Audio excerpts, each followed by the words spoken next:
Perat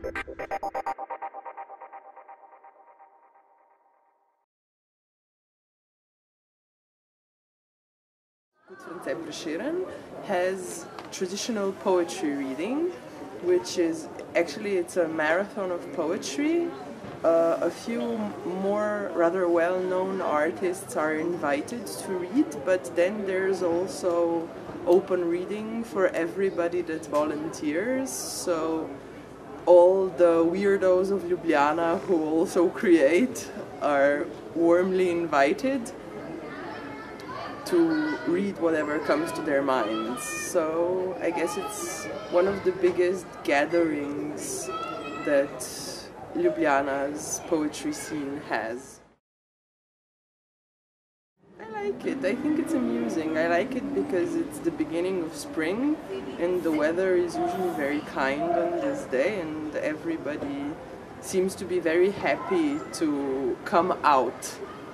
And because of this general good vibe, all the events seem to be more successful than they are in more bitter seasons. So I think it's a good combination of, I guess, art and weather, and it's usually very much fun here. And also I think it's cute that concepts have their days to celebrate, and I think that art and literature and poetry are things that are definitely to be celebrated. I'm gonna be very kitschy and I'm gonna say it's a way of life. I know everybody says this, but then it's somehow the manner in which I communicate with the world. I like it because it's an isolated space. I guess it's the only form of communication when you have all the time in the world to decide what exactly are you thinking about. I like it because of this, and I guess it's the freedom of language to express itself in its aesthetic forms. It's something that I'm very happy I can work with. I guess it was a thing that was created out of pure boredom among 4 people who were students at Ljubljana's Faculty of Arts and had a lot of creative potential and energy that couldn't be invested anywhere. So we decided to start this movement with the idea to bring literature into life. So we started this literary journal in which we published, of course, ourselves and other young unpublished poets. And we also started a series of performances in which we presented what we wrote in, I guess, a more user-friendly way, because I know my personal trauma is that most of literary events tend to be boring as hell, and we wanted to break that tradition. I think it's very fun. I mean, I think it's...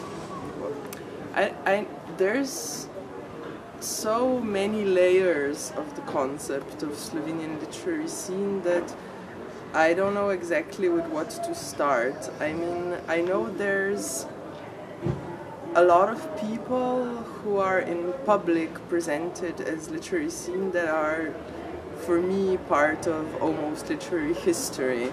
And I think that the problem sort of is that these people are by media more focused on than people of younger generations, because, well, these people had their chances to be heard, and I think that it's somehow problematic that the others don't get the same amount of space.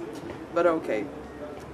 I think there's actually a lot of people who are very good artists. I think that we sort of have a rather strong literature, even though it's a very small one. I mean, I know I like reading some Slovenian authors, so I'm not exactly worried about it in general. I like being a part of it, but of course it has its problem.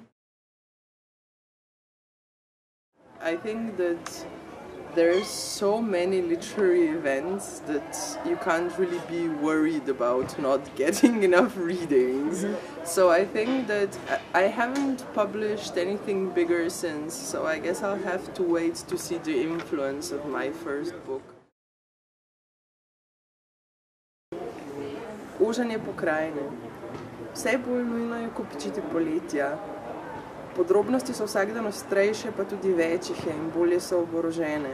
Spomin pa začenja zbirati besede kot obračun ali obžalovanje in čeprav nočeš, te zresni. Iti po ovinku pomeni pozorno opazovati, kaj sestavlja stvari, besede in pojme, razločevati med neznatnimi razlikami, kot so med dvema različnima tišinama, od katerih prva spremlja stvari, ki te nikakor ne zaznamujejo, in druga tiste druge. Ali med tem, kaj pomeni razpustiti se v propad ali razpustiti se v ljubezen, razumeti, kako nastane zlo, ali da se ne da z ničemer izbojevati boljšega pogajalskega izhodišča nasproti smrti. Iti naravnost pomeni kopičiti poletja, med katerimi nekatera pretiravajo z mariači na avtobusih in saksofonisti na strehah jutranjih hiš, nekatera poskrbijo zate kot dobre gospodinje skrbijo za potepuške mačke in te nekatera premišljeno držijo daleč od doma.